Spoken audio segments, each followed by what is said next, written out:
at Tech Tutor Innovate, and I'm actually looking at my phone on a stand up here to see if I went live on Facebook, because it told me it wasn't necessarily going to speak to all of my locations. And that's the one that I was kind of wondering if it was actually going to actually talk to. So I might hop on live there too, because that's where I promised I would be. Does say that I'm there. So, oh, yeah, nope, I'm there. Yay, double thumbs up. Okay, I'll turn that off, just making sure that my feed was working. And I'm marking myself okay from the Nebraska tornadoes that tore through the eastern part of Nebraska where I live. And I've got relatives and friends, family, people that I know that live in the Omaha metropolitan area and over in Blair.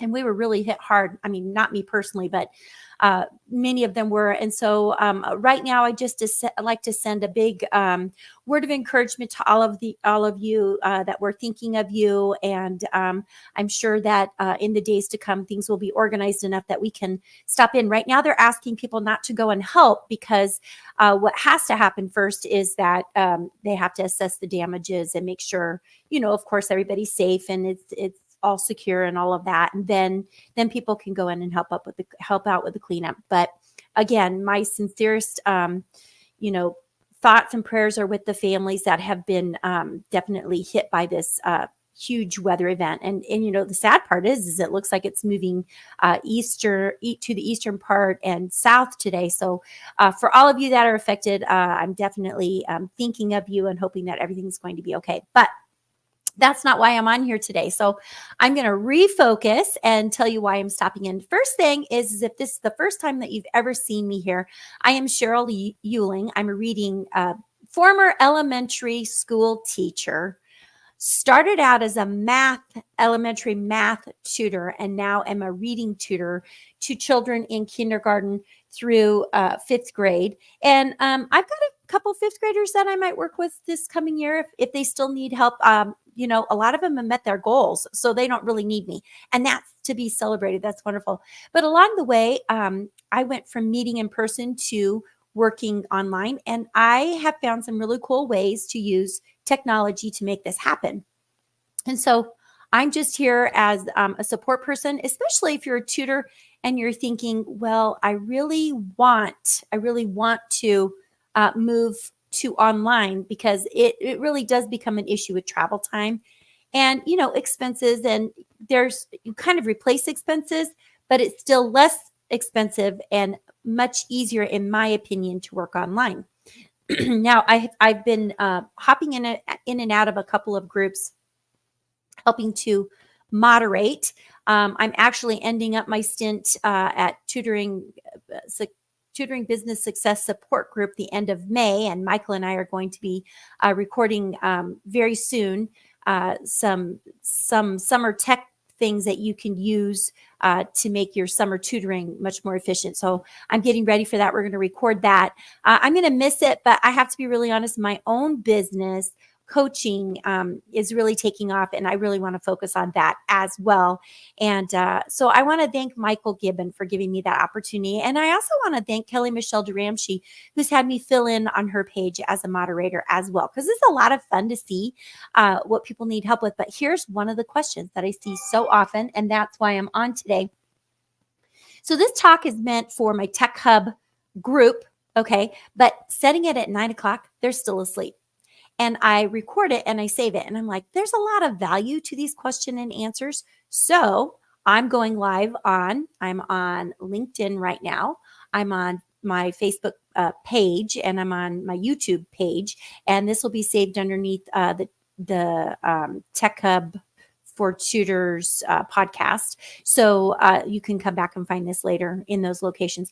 But I'm talking about notating sessions, because so many people want to have access to their notes, and they're probably a lot like I was in the beginning. I just had a notebook and I was just writing things down. And then the more students you get, the crazier that gets. And you're like, wait, where'd my notebook go? Or wait, I'm going to transition to online, and now I still have to write the notes. And how am I going to be sharing these notes with the families? So that's really what this chat is all about.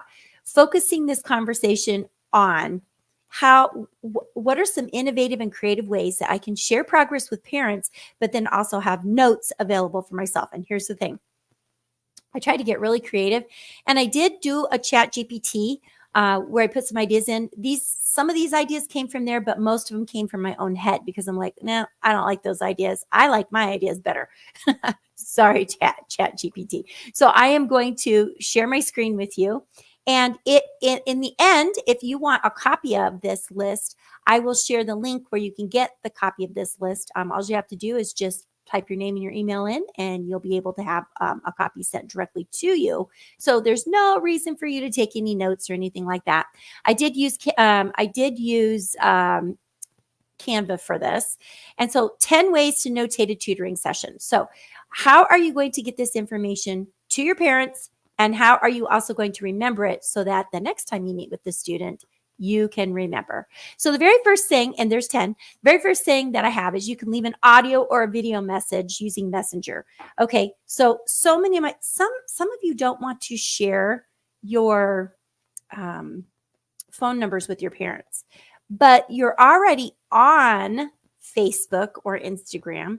So just pull up that little Messenger app and get that open. Right now it's asking me to set up a pin. So just pull up that app, and boom, you're in. Okay. And you can send a message that way. So you can send an audio message or a video message.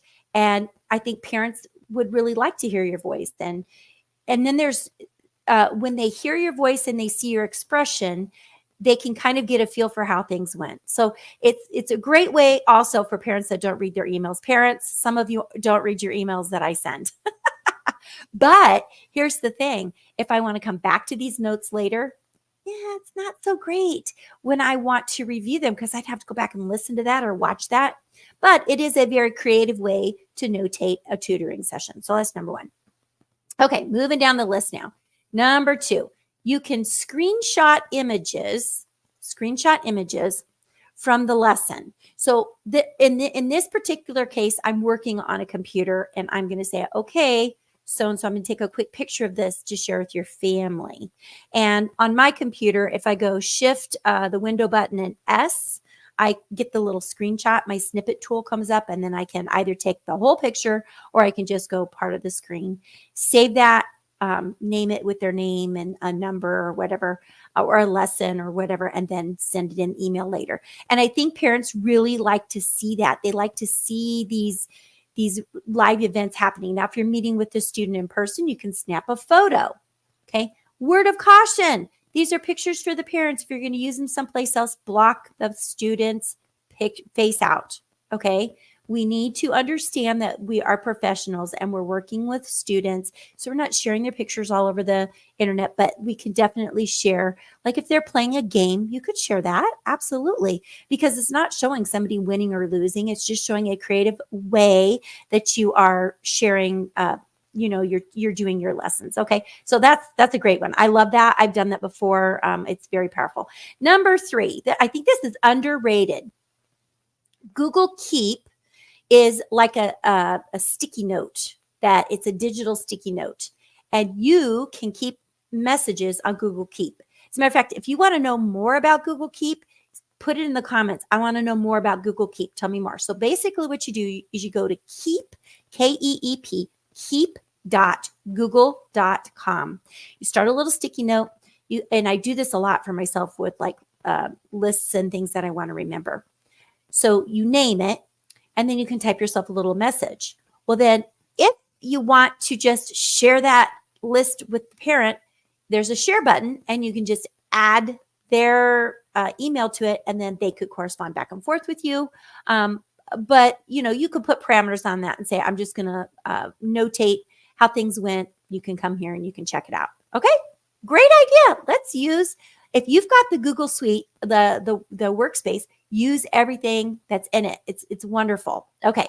The next thing is if you're like me and you're using Google Classroom. I love Google Classroom. That is something that I really, I've got a whole, I had my notes here. I've got a whole 8 steps to setting up your successful Google Classroom. That's all in the Tech Hub for Tutors, which is my membership group.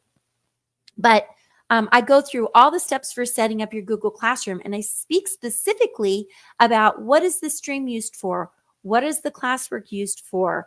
How can you message families? Well, one thing that you could do is you could use the stream in Google Classroom to share comments about how the lesson went. The student can respond, the parents can respond, and you can have a running dialogue.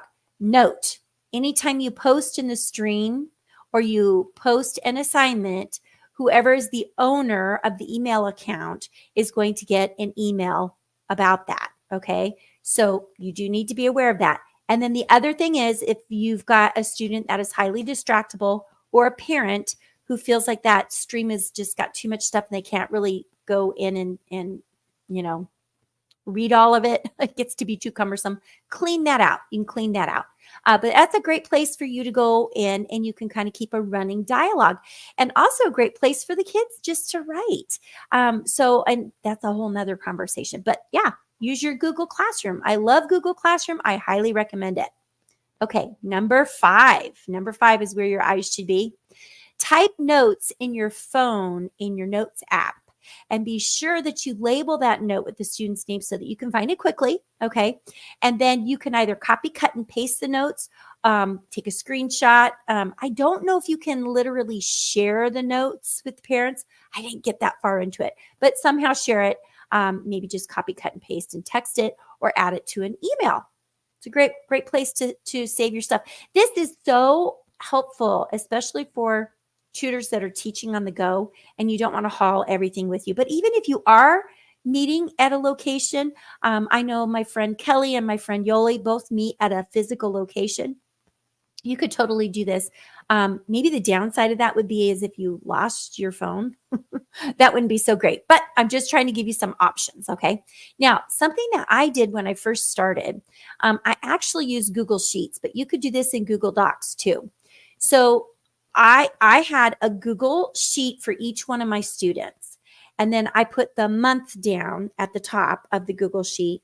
And then I would add, the date, the time, maybe a location if I wanted to have their mailing address on there, any observations that happened during the lesson, how long I worked with them, and then what the cost for that lesson would be. And then I created that into a PDF at the end of the month and would use PayPal to do my billing and add that so they got a summary of the entire month. But the downside of that is I wasn't really communicating with my parents until the end of the month. And while I thought that was great for business, it's not so great when you're the parent who's wondering what's going on with the lesson. So I could have probably copy, cut, and paste that into an email and sent it, but then that's another step. But that's an idea, and you can absolutely do that. And especially if you're looking for a way to create some sort of a form to communicate. So keep that in mind. Okay, we're almost done. We are almost done. So my live isn't going to be very long today. Number 7, you can do a full video recording of the meeting. Okay, now here's the thing. If you're recording this, who are you recording it for? And do the parents know that you're recording it? So make sure the parents know that you're recording it, and make sure that you're only sharing that with the parents unless you get permission to use a segment or something for an example. Okay. So you must ensure the safety of your student, but you could do a full recording of the meeting. It sounds great, but here's the thing. Where are you going to store this? If you're using Zoom, you're probably putting it on your computer. If you're using Google Meet, it's going into your drive, and pretty soon your drive is going to be so full, you're going to be like, whoa, I can't keep all this. So at first, and that was one of the things I told my parents, at first I was going to videotape all the lessons. And then once you get so many students, it's just not feasible. So, the one thing I think I'll have to see if I put that on here. I'm going to make myself a little note here so I don't forget. I don't want to jump ahead of myself. I think I added it to it. Okay, I'll keep going. I've got my note there. Okay, so we're going to move down the page now. We're at number 8. Okay, number 8. Oh, I did put it on here. Number 8. You can run your meeting, and as you're running your meeting, you can be typing in another tab on your computer notes that are taking place. In the email, the emails are already open, so you've already got it. Okay, so if you're going to type everything that happened in the lesson, that's going to be quite a bit. I would just maybe highlight it. But here's the disadvantage of just doing an email at that time. You're going to have to find that email and come back to it to refresh your memory. So while it's great to share that information, just figure out a way that that's going to work if you're not using a service where you can look at that really easily. So go ahead and do that. I'm giving you lots of ideas. Okay. Number 9 was the one that I just wrote myself a message about. And it was about turning on the transcription service in your Zoom or your Google Meet. And you can literally transcribe the entire meeting. It takes just a little bit to download the conversation. And then you can save that as a PDF and then send that home in the email to the parents, and they can see the entire conversation. If that's something that you're like, oh, if I can't videotape it and I really want to share that with the family, what are you going to do? So there you go. There's another idea. But here's my final and favorite one. Now, TutorBird has sponsored me in the past. They are not sponsoring this conversation. Okay. So I'm not sponsored by TutorBird right now. But what I can tell you is my personal favorite is to use TutorBird. Okay. Not sponsored right now, but I highly recommend them. And at the end of the lesson, thank you, whoever put the heart on there. Thank you. I email the lesson notes to my parents, and then I can, okay, what did I say that? Email the lesson notes at the end, and then can quickly access them prior to the lesson to refresh my memory. And that is just so powerful. I mean, they're all there. And then here's the other thing. The parents can go in on the parent or the student portal, and they can see all the notes themselves. So if they needed to print out a report for their school or show what was going on, they can totally do that, which I think is just absolutely amazing. So when you're thinking about running your business and you're like, well, how is this going to look? What am I going to do?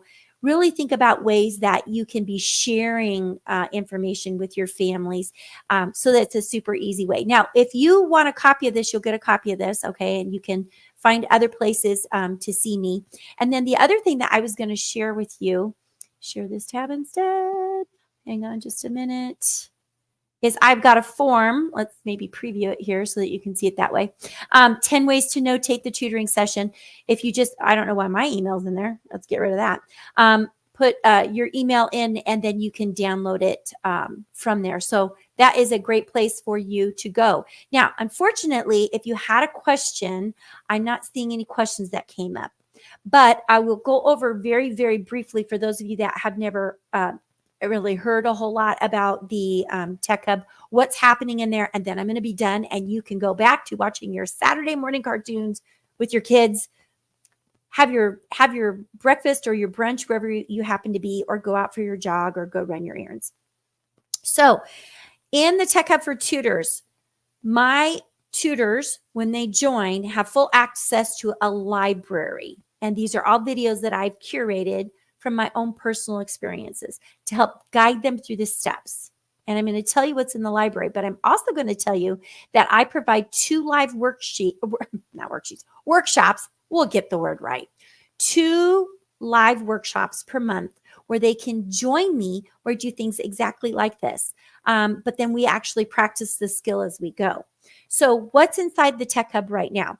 I've got the 8 steps to setting up your Google Classroom. So I go through what is Google Classroom, how do you set it up? I go over the interface for like the stream, the classwork, the people. How do you create assignments, quizzes, discussions? How do you share feedback with families? I do a deep dive into docs, sheets, and slides because we need a way to share our lessons with our families. I show many whiteboarding options. And then I talk about calendars and scheduling. So that's all in there. That's just one whole unit. Then I have a mini course about organizing your tutoring business. I've got, we've been really pushing hard on getting ready for summer and sharing your summer plans with parents and marketing that. And so I've got that in there. And then I've got, it's really more the resources for teaching are a little bit more elementary. I do have a few high school resources, but because my expertise is elementary, that's a little on the lacking side. But resources for online teaching, just websites that you can go to get information for your families. Now, let me see. I was also going to, and then I also create tips and tricks, and I have screen recordings that are in there. Then just in the background, I'm going to quickly pull up. I'm not going to share it with you because Sorry, you got to be a member to see it. But I'm actually going to open up the Tech Hub for Tutors here real quick and look at my upcoming chats. So in May, and Tech Hub for Tutor people, I hope that you show up because we're going to share your summer programming of what is going on. I have several members that are already sharing their plans. And so that will be May 7th at 10 a.m. And unfortunately, I know a few of my people are teachers. So if they get in the Tech Hub and say that time's not going to work, leave me a message. We can change that to evening, but right now I have it set for 10 a.m. And then on May 9th, the same week, we're going to be exploring StreamYard. Hey, and this is what I'm currently doing. Now in May, I'm probably, if I do another live, it's probably going to have to be the 18th, I believe is what I was thinking. And then I want to know what you want to have answered. I mean, I can come up with the information, but is there something that's really pressing that you've been struggling with? I know a lot of people have really been struggling with sharing the whiteboard in Zoom. I'm not a Zoom user, but I have some suggestions on some things that you might want to try. Or better yet, just come on over to Google Meet, because Google Meet, now in Google Meet, if you're a former Google Meet person and you did not know this, when you're in Google Meet now and you're sharing your screen, you can still see your students. So Google Meet is responding to the needs of educators. So I invite you to come over and check them out. That's all I have for you guys today. If you're in Nebraska, I'm really thinking of you. Stay strong, Nebraska. We'll come out as soon as we know that it's you've been okayed, and we always pitch in, because that's what we do. We help our neighbor. And I want to thank everybody for joining me today. Make sure that you tune in to the podcast I'm on YouTube at Tutoring with Sheryl. You can find me at Tutorbird at tutoringwithsheryl.tutorbird.com. And then you can also come over and get on the email list at tutoring-with-sheryl.ck.page. And then if you need to email me directly, you can get in touch with me there. You guys make it a great day. And as usual, keep the learning going.